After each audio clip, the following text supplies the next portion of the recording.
Thank you for joining us today on the Desert Sanctuary podcast. Remember, all who wander in the desert are not lost. We believe all of our stories are sacred. We are always here if you need someone to hear your story. Check out our blog on Pathos and also our YouTube channel. And stay tuned for our Leaning Forward conference. Remember, we love you. And be at peace.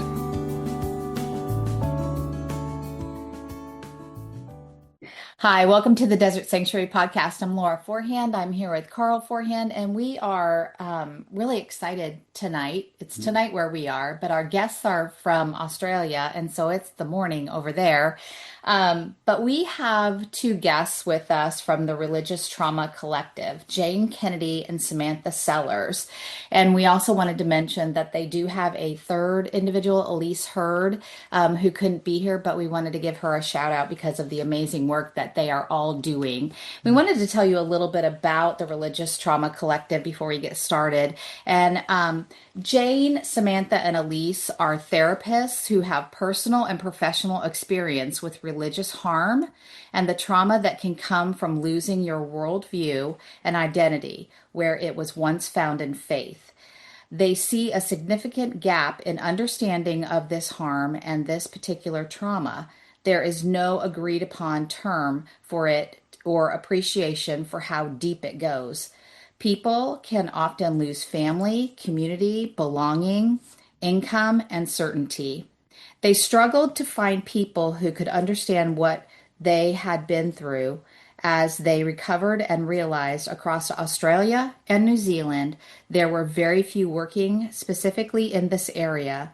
So they were hard to find. So that is why they created the Religious Trauma Collective. So thank you so much for being part of our conversation today on the Desert Sanctuary, Jane and Sam.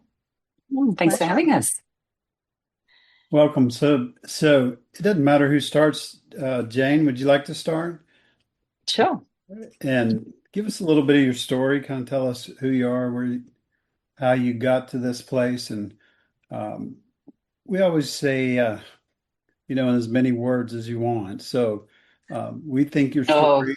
That's a very dangerous thing to do, Jane. But it's fine. We'll just hit record and then we'll shut it off in about an hour. So fine with us. Yeah. But we want you to know that we consider your story sacred, and we promise to treat it with respect. And hopefully it'll be after that just an organic conversation about what you guys are doing and what you think. It's more about what you think than what we think. So have at it, Jane. Welcome. Okay, thank you. Yeah, so I'm a counsellor based in Sydney, Australia, and I've been working in private practice for a few years. And before that, I had been working in the humanitarian sector for about 15 years, and then before that, church ministry. The church was my whole life. So I kind of found my way into a school hall with about 80 people when I was about 13, and just coming from a challenging home life, just loved being part of a community really, and a youth group, and sort of stayed in that church for a long time as it grew to become I guess Australia's first mega church. And yeah, things kind of changed a lot, and I went to Bible college after high school and straight into church planting and ministry as we do. And and I think it's been a long journey of things happening sort of slowly and gradually, and then kind of all at once. And found my way into the humanitarian sector, taking in all of my sort of saviorism from ministry, thinking that I was out to save the world in a different way. Learnt so much, like quite in quite mortifying ways, about how that actually wasn't my role in that space, but also just about the beautiful ways that people can heal in community in some of these Indigenous community settings around the world, and the ways that people can face really hard things through relationship and through movement and song. And so that was a really fascinating experience, because as I was observing all of that, I was really conscious that my own faith was unraveling. And I was also going through a really painful divorce, and I was raising teenagers, and I was working in a really high stress job. And so all of these things are happening at once. And I'm thinking, if I just had this kind of solid anchor of faith, I could probably handle the rest of it. But I was losing that. Like, it was kind of falling, the ground was, moving beneath me, and it was all kind of, my sense of security was falling away. So I'm like, well, how do I cope with everything else? Like, where is my sense of identity and grounding now? And I mean, it took years, but I was exhausted. I was just like, I can't keep doing this. I have to change the pace at which I'm moving, but also I need to find some sort of solid ground. And so, I mean, long story short, while I was still working in the humanitarian space, I retrained as a counselor at the same time, and realized that what I was going through was religious trauma. And so as I started to study and do some research into this space, thought, whoa, like this could be written about me. And then I did my master's thesis on understanding this particular type of trauma, and realized that it's really prevalent in Australia, but actually there isn't, like, where do we go to find support for this? Yeah. Because you could see in North America, in the UK, like there was, the language was starting to be formed. There was podcasts and books that were starting to come out, but in our part of the world, it was just really hard to even have a shared language around it. And so I thought as I go into private practice, I'm going to, allow this to be an area of focus, thinking it might just sort of be part of what I do.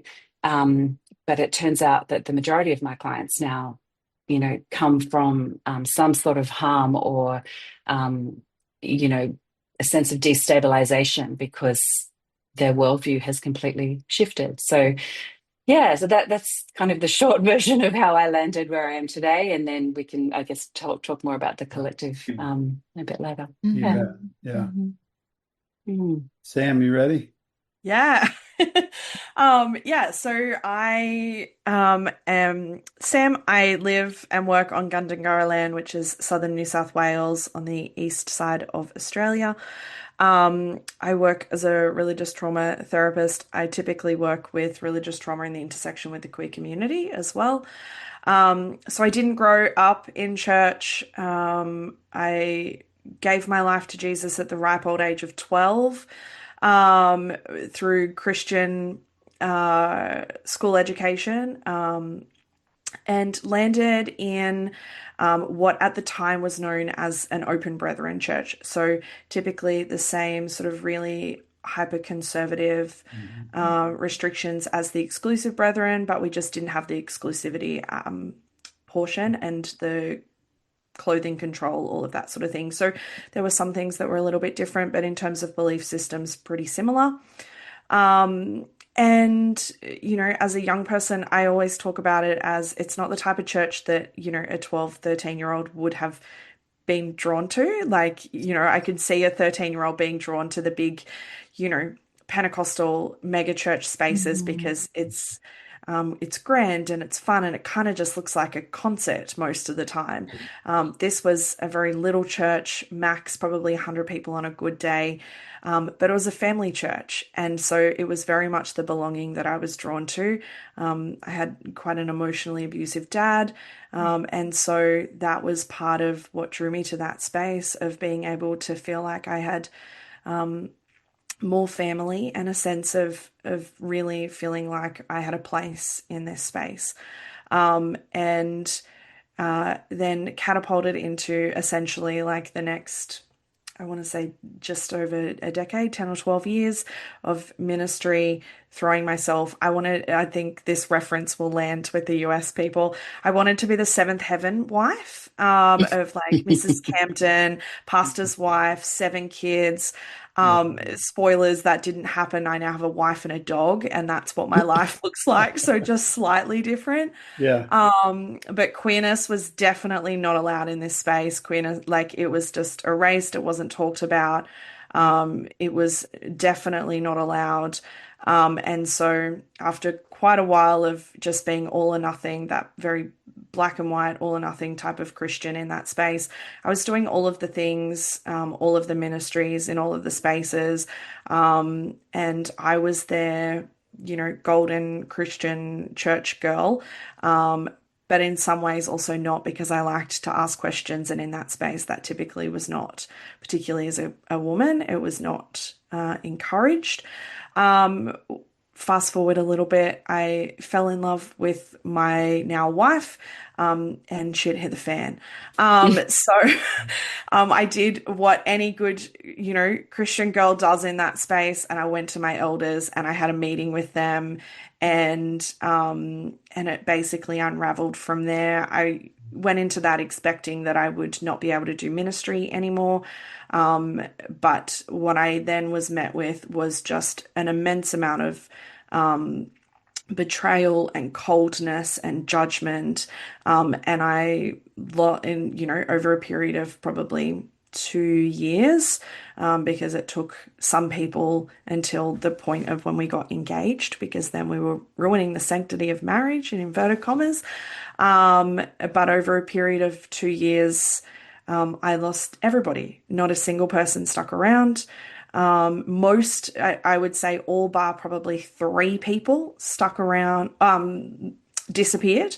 And then I lost those 3 people when we got engaged. And so it was just an immense period of silence and rejection and abandonment from everybody that was home to me for, 12 years and the 12 years that are like one of the most formative periods of our lives. And then I landed as I actually did my training in a Christian organization.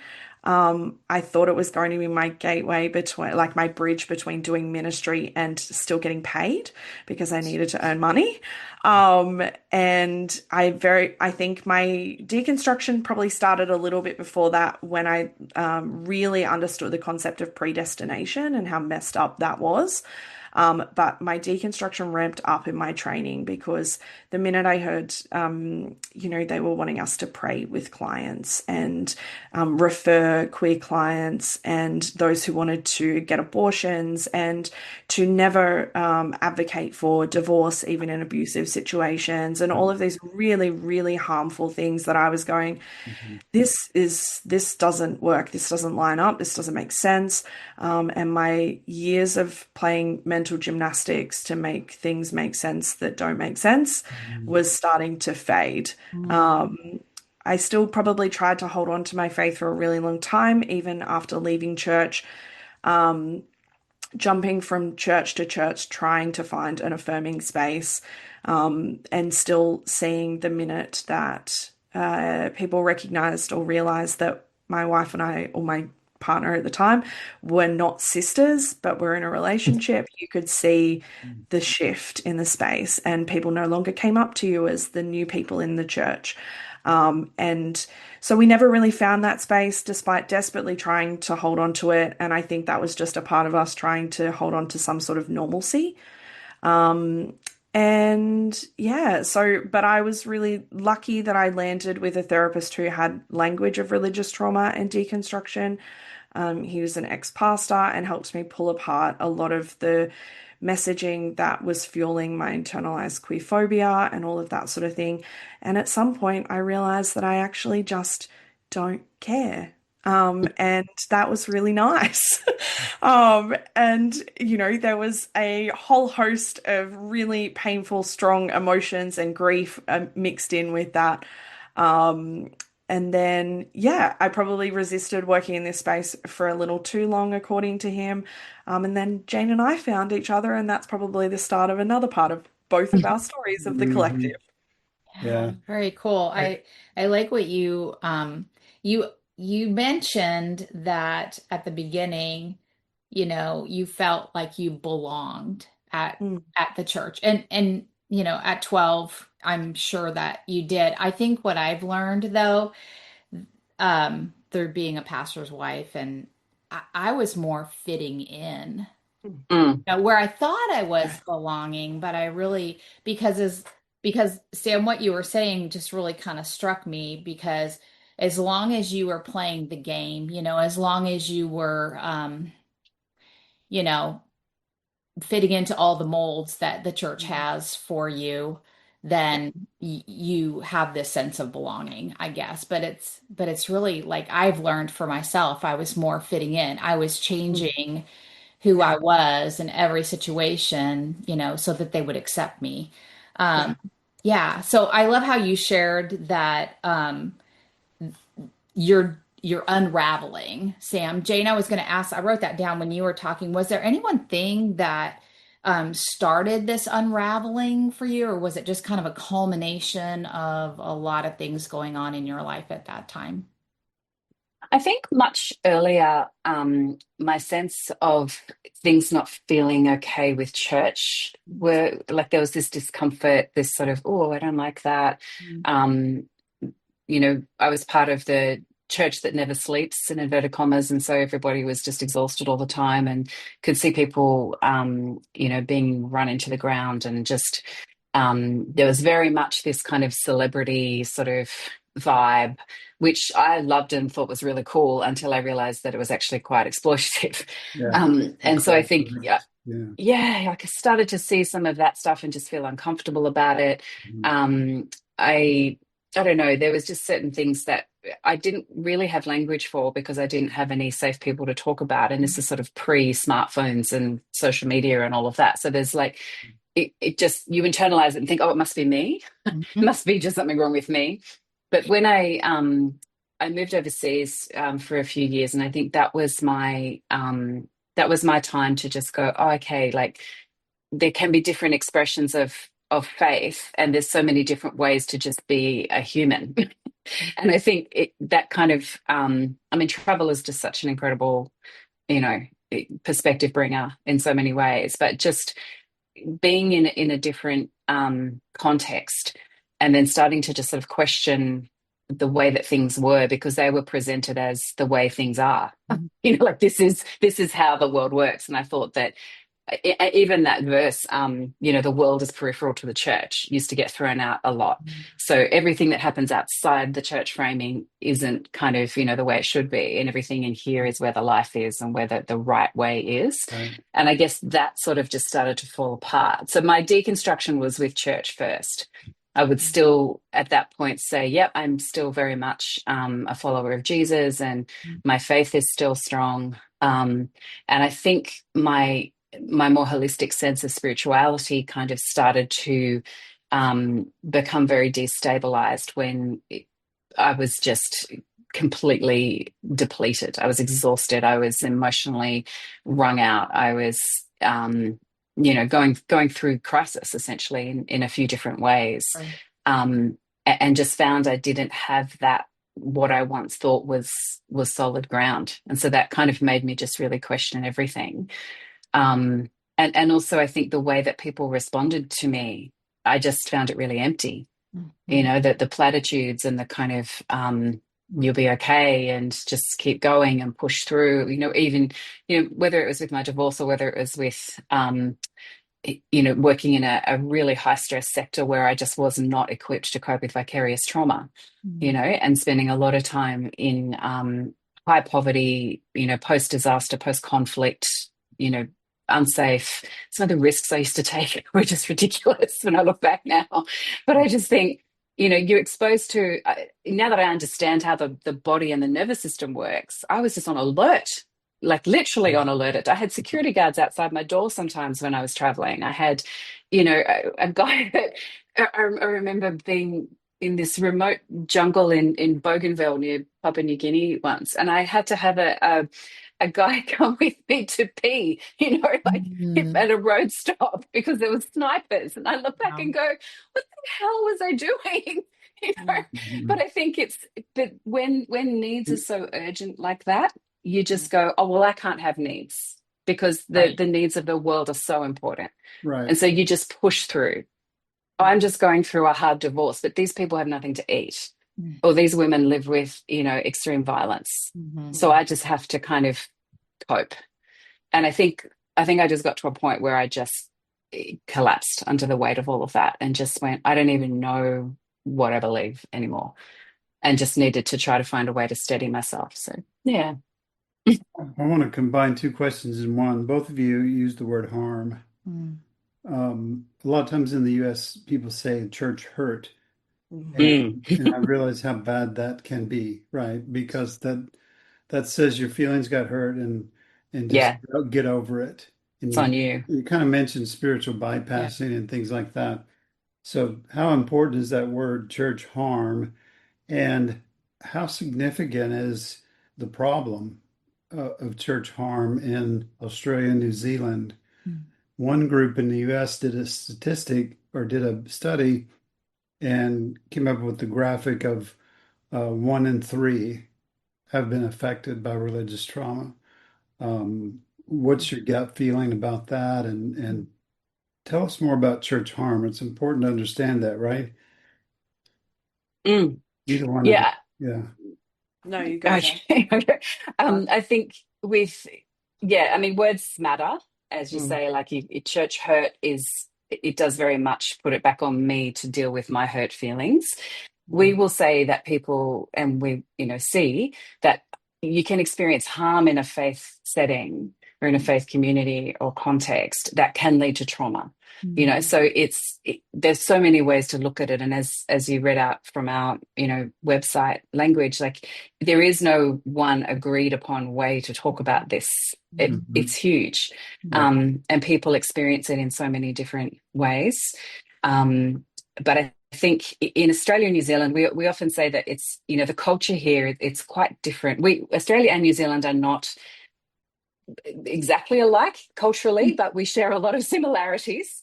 And, Mhm. certainly compared to North America, our society, culturally, faith is not as baked in. People would still say, ostensibly we are a Christian nation, whatever that means. Yeah. But faith isn't as baked in as it is for you guys there. Mhm. But it certainly still experiences privilege. Mhm. Like religious schools get a lot of funding from the government. Churches don't pay tax. All that kind of stuff. There's definitely power there, and so we do see a significant impact.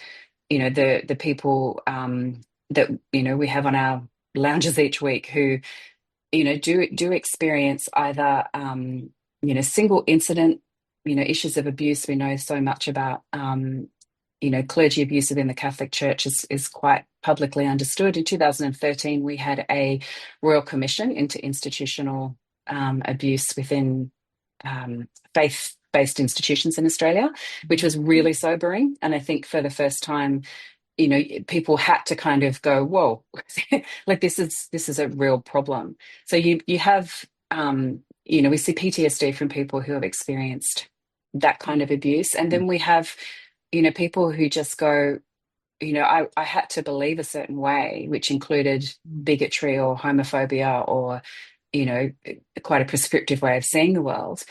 And now I'm realizing actually that's not who I want to be. Mhm. And so there's this kind of shifting of the way we show up in the world, which can itself be unsettling. And so we can support people through that. And then also that sense of, oh, whoa, I participated in a system that was really unhealthy and Mhm. harmful. So how do we kind of navigate that feels uncomfortable.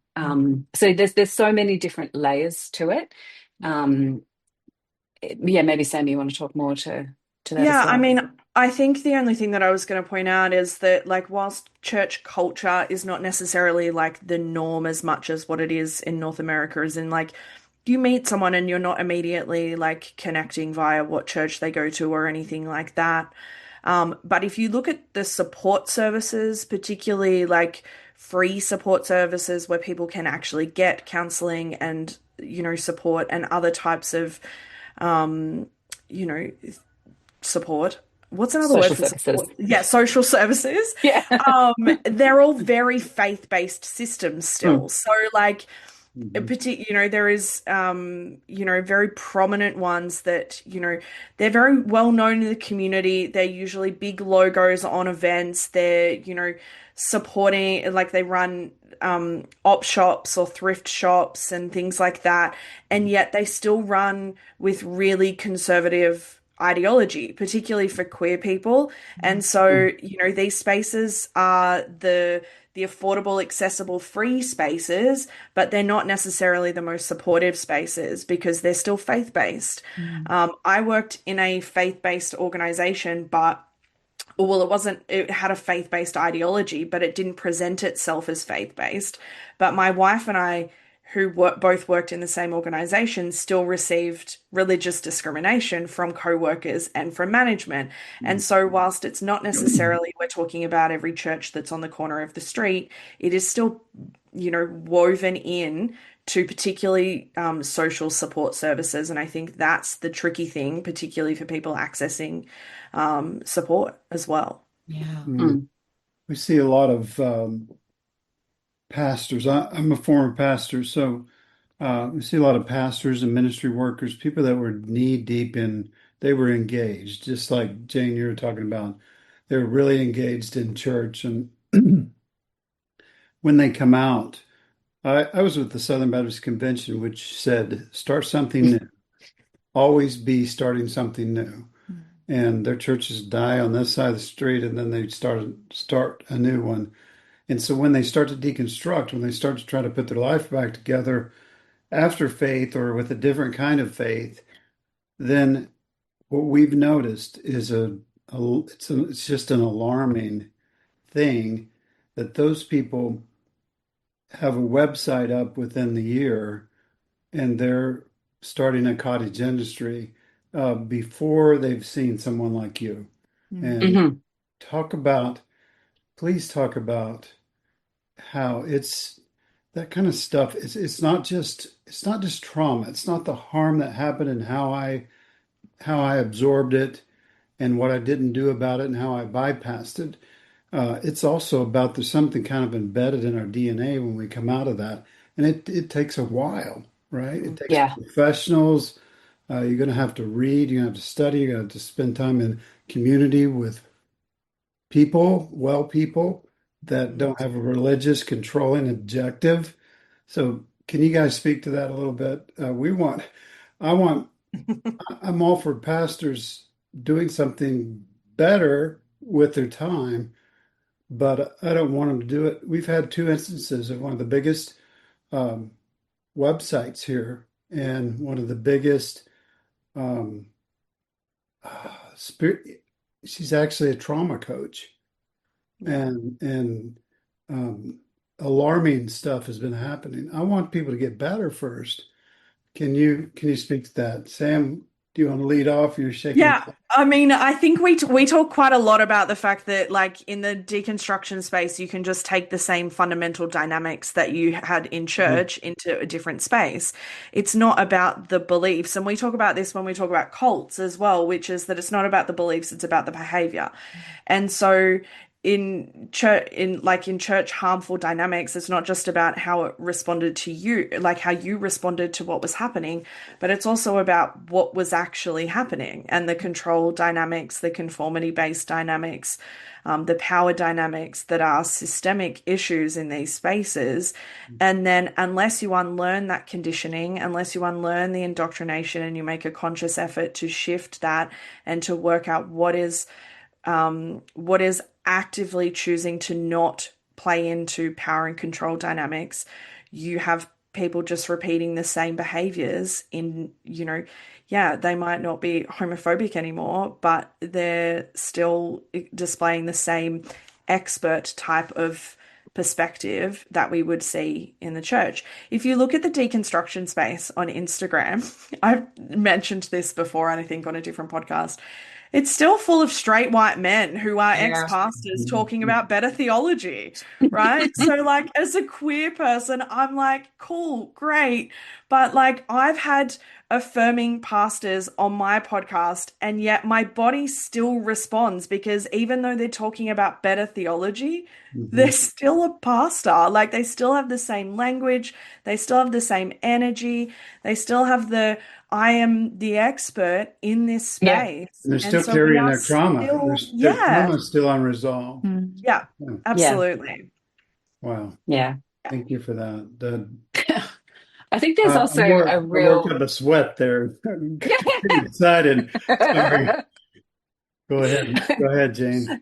I was just going to say, I think there's also a particular type of Yeah. straight white male, but also, you know, people from dominant culture, with there can be Mm, women as well, who decide, you know, I have something to say. I'd really like a platform to say it through on, and I have a right to say it. Like there's that, it's kind of like that car salesman energy, Mhm. you know, that Mhm. it's sort of that's something that I know I grew up with, you know, and it's one of the things I'm really conscious of, Mhm. Right. to listen more than I speak, you know, and Mhm. sometimes I'm not great at that. But I think to be able to just kind of go, just pause, you know, like just be with people, be present.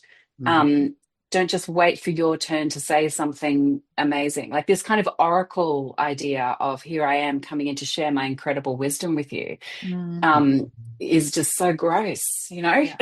We've got to And it's why unlearn we that. didn't, yeah, it's why we didn't want to run the collective that way. So, like, we have the three of us, and, you know, we never wanted to feel like any one of us was the expert, but we all hate that word typically anyway. But it's why we also have an advisory committee because we want people that we are accountable to, and we don't want to Mm, be seen as the only people in this space that, you know, we also need to be held accountable for, you know, the information we're putting out, the way that we're running the collective, all of that sort of thing. And so I think part of that is also when you are not accountable to anyone. And yes, we still see them accountable, particularly if they are, you know, in the therapeutic world, they're accountable to associations and, you know, things like that. But um, it's still like there are if I think if you're going to reenact those power and control dynamics, whether consciously or unconsciously, you find the loopholes to make it make sense for you. You just play a new form of mental gymnastics Yeah. Mm. to make the new way that you want to move workable. Yeah. Mm. I wrote down the word victims, survivors, because when you were talking, I don't know, that's the piece that like breaks my heart is just because these voices are so strong and privileged and powerful. Mm, Um, a lot of times the survivors are not believed. And mm, how can people like Carl and I and people listening to this podcast, because there are so many people in the deconstruction world that, feel the same things that we've been through, the harm. So how do we give them the space that they need while, I'm not a therapist like you guys are. Um, how do I give them the space and the voice that they need, even if it's just on a platform like a podcast.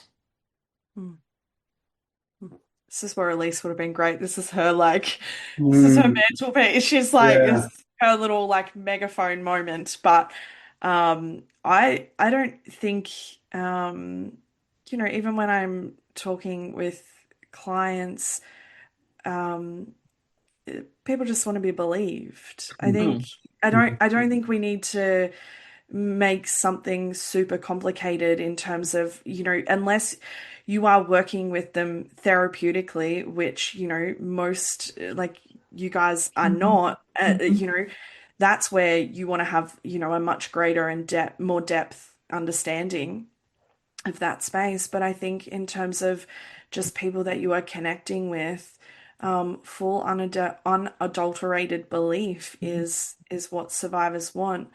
And I think if you start there, you're starting from a really good spot. I think that was the most hurtful thing. And I heard this from people very close to me when we first started deconstructing and left church, and I started sharing my story with people very close, very like family.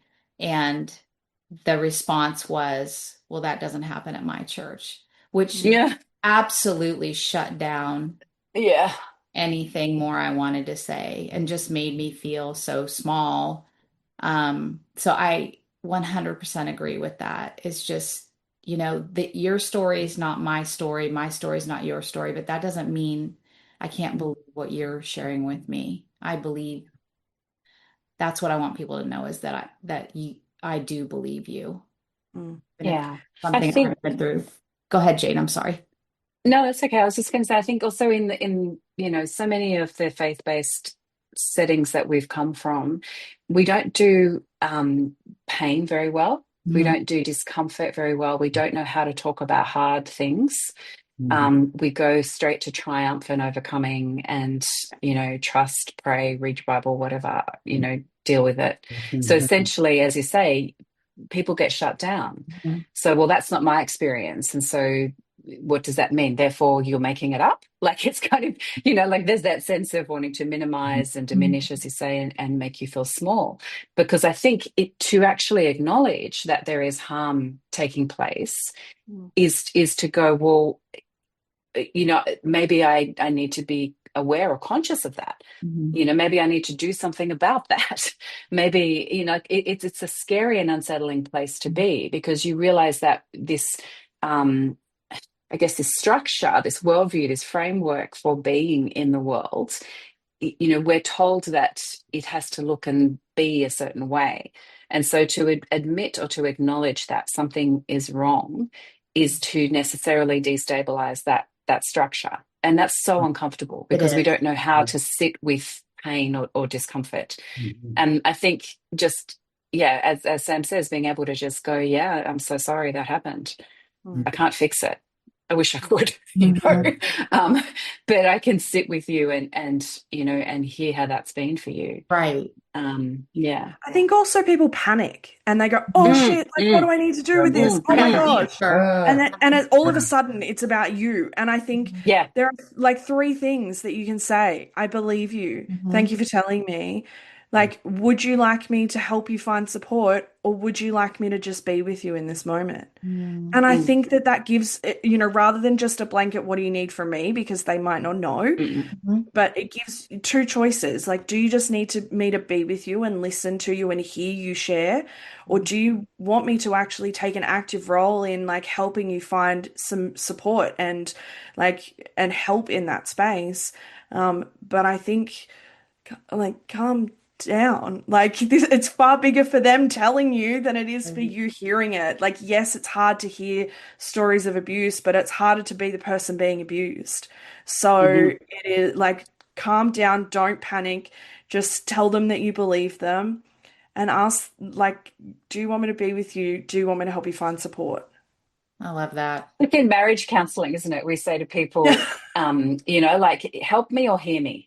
Yeah. Like you're in a kind of a discussion and one person rushes in to fix something, whereas the other Mhm. person's going, no, I just want you to hear me. Or Right. it might be the other way around. No, I really need you to help me, but we often don't know which one. So Yeah. yeah, ask the question. But asking Yeah. those Mm. questions and letting the person who's the survivor of that Mm. be the one that's in control of telling you what they need. Yeah. Yeah. That makes so much sense. So just to shift gears, because I do want you to talk to us about the collective. So how did this come about? Jane always tells this story, so I'm gonna just throw it to you. Somehow I fall into the Yeah. storytelling of this part of it. But I think, yeah, I mean, just to pick up from where I started, like when I first started out in private practice, I was thinking, oh, it's going to be so cool to connect with all the other therapists working with religious trauma in Australia, and to find out that there just weren't any. Like I just couldn't find any. Mhm. And then, as there's these Facebook groups for everything, it seems, but there's an Australian counselling Facebook group that I was sort of just asking, does anyone work in this space? Does anyone know of anyone working in this space? And someone said, oh, I think Sam Sellers does. And so literally just reached out to Sam, and we just got talking, and found that between us, we probably maybe knew 5 or 10 people work, and that included New Zealand, I think. So there still wasn't very many. And so, yeah, then we just decided to start a private Facebook group for practitioners across Australia and New Zealand so that we could sort of find out who else was out there and just start to share the way that we work, what we're seeing in practice, what we think, how we think the issues look in their, I guess, granularity in our context, how it's different to the US or the UK. And so we started there and started to build up our little kind of network, which is really cool. And then just on a year ago, we thought, actually, let's do something a little bit more public facing. And so we just created Sam created a beautiful website, which is a registry of, I think we've got about 25 therapists across Australia and New Zealand there now, who, so people can find our website to find a practitioner. They can find a podcast in Australia or New Zealand, with our contextual lens. They can find books, Substacks, academic articles. We've tried to make it, look, here's who is talking about this in Australia and New Zealand. Like here are the voices. Here's what's being said. Here are the experiences. And so we've tried to sort of put all of that in one place. So it is a soft place to land for people in our part of the world who may have come across, international resources and just thought, like we did, gee, it'd be nice to just hear from someone, from Australia. And so it's been really lovely in that way. And then from that, we thought we put on an event. And so No, we don't do these things small. Yeah. I mean, it wasn't long. It wasn't long before we launched the website that we roped Elise into our team as well. And she balances out Jane and mine's chaos with her beautiful groundedness and her ability to do admin and finances and so all grateful. of the stuff that we just like hate. And so she balances out our team beautifully. But Jane and I remember when we first connected, we had so many huge, big ideas, and to have seen the event actually happen and play out, like 6-8 weeks ago, was just mind blowing. It was crazy. We floated the idea of potentially doing an event. And I think it was probably in that category of like, yeah, sure, like maybe one day. Maybe one day. Yeah, I don't know how that's going to happen. And then all of a sudden, we started turning the wheels and it just kind of happened, and it kept the motion moved, and we pulled in all of our connections that we had for that first event to be like, we only want Australian and New Zealand voices in this event. It was really specific for us for that one. And it kind of just happened, and it was mind-blowing and crazy, the response that we got as well. So the people that were instrumental in my life after I became a pastor, I said, what am I going to do? I got to be a coach or something, and the stuff I talked about before, it's me. I did that. And I wasn't listening to women's stories like the women in our conference told us to do. But so it's odd that I ended up with a group of Benedictine sisters, who their faith, as you mentioned, has some issues, but they called themselves companions, contemplative companions. Some people call that an enlightened witness. Those terms or those resonate there, but they basically would say, once you just kind of get dysregulated, they would, or you're really accessing something. They'd say, well, how does that feel, and where do you feel it? And then they would listen to you. They hardly ever gave advice. They would kind of groan or something, they just go, Mm. mm. It's the And, therapist. and Mm. it was like a breakthrough in my life to be with them. And since then found several other things that are like that. And I have a trauma-informed therapist also. It's just so important to listen. And when we did the conference, all the women in our conference said, listen to women's stories. You read leadership books, you read um, doctrinal books, theology books, listen and read women's stories because they haven't been allowed to speak and they have a lot of wisdom. And like you said, And believe. listen and believe. Hmm. Mm. Mm. So good. You guys kind of downplay how good you are. Yeah. And I just want to say that, with the conference and speaking to you today, and uh, I just want to kind of give you a pat on the back that um, you're doing good work. It's good stuff. Mm. And Thank you. but can you just um, give us your best advice? How do you get better? I suspect we are going to give very different responses to this, so I'll throw to Jane first because she'll give a beautiful, like, poetic response to Oh, this, I imagine. gosh. No, you will, No because you talk pressure. about how to be okay all the time. It's your thing. I hesitate to give advice these days Mhm. because I think we are experts in our own lives, Hmm. and as you say, Hmm. if you just sit and be, quiet with someone, they will find their own wisdom. Um, I think to have experienced, the significant harm that is religious trauma, healing and recovery are such loaded words. But I think that process that we are talking about when we say healing or recovery is the work of our lives. I don't think it's somewhere you necessarily arrive at. I think the debilitating nature of it and the intensity of it gets easier or easier to carry, and we shapeshift to accommodate it. We enlarge our capacity to feel it and to be with it without it taking us out. Mhm. um, but I think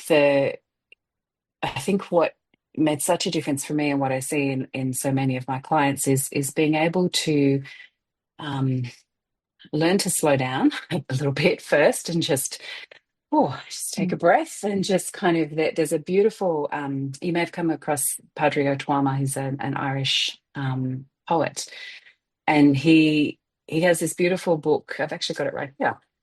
In the Shelter, Finding a Home in the World. And in the first couple of chapters, he talks about he uses the words as a device, hello to here. So saying hello to wherever you are, like I'm in this place that I don't want to be. Mhm. Hello to here.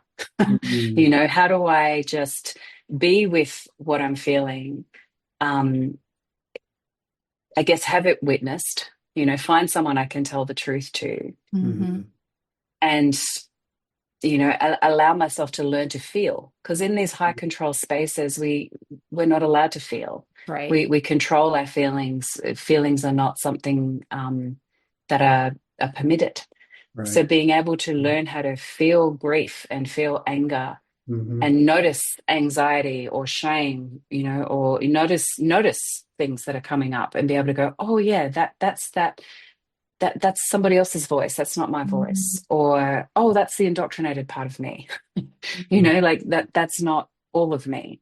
And Yeah. being able to kind of gently, slowly tease out who you really are underneath all of that. What do you value? What do you love? What's important to you? Mm. Um, what do you love to do for fun? Can you have a good belly laugh? Can you learn to play again? I had to learn to not be quite as intense, Mm. to just chill a bit, to dance, to be silly with my kids, to enjoy music again. So I think it is a slow kind of coming home to ourselves in a way. Mm. It is the work of our lives, and it has to be gentle. Mm. Um, and we need to be patient with ourselves and find some, and I guess compassion. But that takes time. And we do it in relationship, whatever that can look like. Mm. Mm. So Well, good. I needed y'all about 10 years ago. Mm, That's what my I still 10 do. year ago self needed to hear for Yeah, sure. mm, do. yeah. Yeah, still do for sure. That's so good. Yeah. Sam, Yeah, I'm realizing that I probably should have went first so that I didn't have to follow Jane's response. Um, we always joke in the team that Jane is the wordsmith of the three of us. And so we always know that she will give beautiful, language to whatever we're talking about. Mine is probably, something similar, but I'm probably going to break it down into some bullet points, which are, storytelling is powerful. Find someone to talk to. Doesn't have to be a therapist, but find someone safe that you can share your story with. Um, Language is powerful, but let's find some grounding before we look at language. So stabilize your body before we look at the dynamics and the harm that's happening so that you can actually sit with that and not be overwhelmed or dysregulated when you realize that actually I was love bombed or I was Mm, indoctrinated or conditioned because it's totally. really overwhelming stuff. And so and ideally, do some of this with someone if you can, but do some grounding. There's videos online. If you can't, get to an accessible practitioner or therapist or coach or something that can support you in that. But learn ways to regulate your nervous system, whether it is through, a breathing practice or screaming in your car or dancing around mm, your living room to Lady Gaga. I don't really care what it is, but as long as it's something that starts to move the emotion through your body that has been stuck, fab. That's what we want. Yeah. And then find language for what you've experienced. Read wide, far and wide. Read especially if it is something that is contrary to what you have always been taught. Read from another perspective. If you've only read from men, read from a woman. If you've only read from straight people, read from a queer person. If you've only read white voices, read from a person of color. Mm. Um, those perspectives that are different to your own. It's a way for you to engage in curiosity and critical thinking, both of the things that are stamped out in church spaces and in high mhm. control spaces. Mhm. And then find some fun, laugh, Yeah. find pleasure and joy, read a spicy book, watch a funny movie, like, go out and, swing on it at a park because you never got to do that because it was frivolous when you were a child and you needed to be obedient.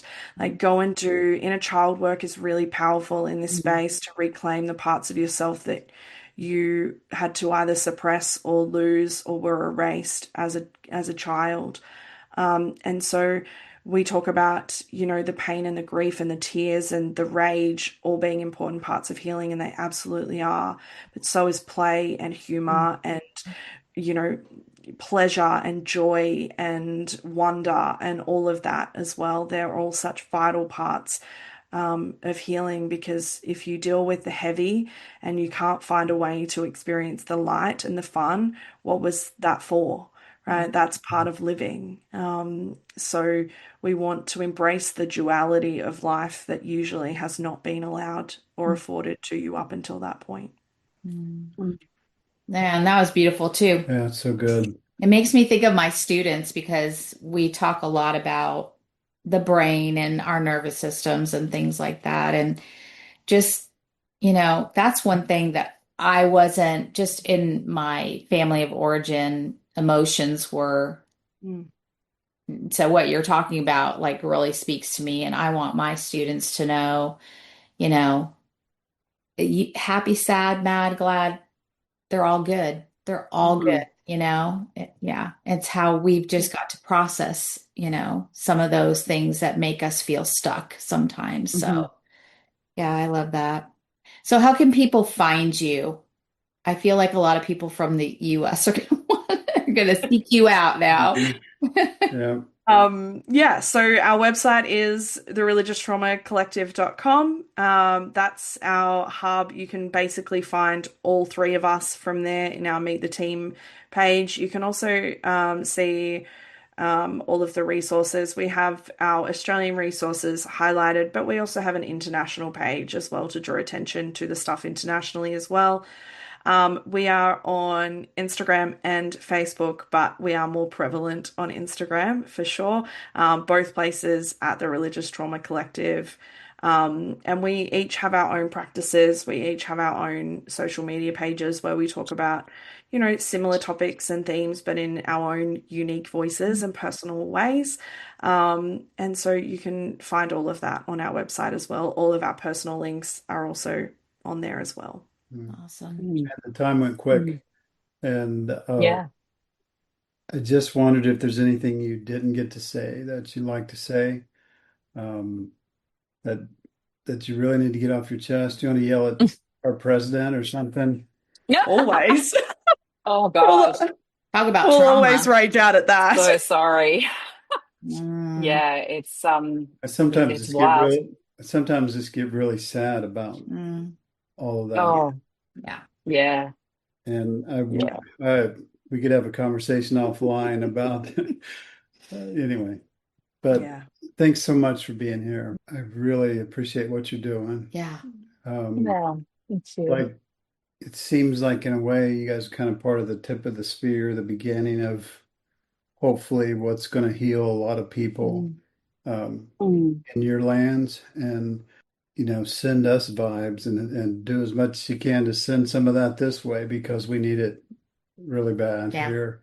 Yeah. And Yeah. so thank you for being here. We appreciate you guys. Thanks for having us, and thanks for all the work that you're doing as well. Thank you. It's so important. It matters. Yeah. Yeah. Pleasure to be here. Yeah, and so for the audience, we appreciate you for tuning in. We care about you. We appreciate any feedback you give us, and we do listen to it and we do respond. So as always, we remind you to be where you are, be who you are, and be at peace. Thank you for joining us today on the Desert Sanctuary podcast. Remember, all who wander in the desert are not lost. We believe all of our stories are sacred. We are always here if you need someone to hear your story. Check out our blog on Pathos and also our YouTube channel. And stay tuned for our Leaning Forward conference. Remember, we love you. And be at peace.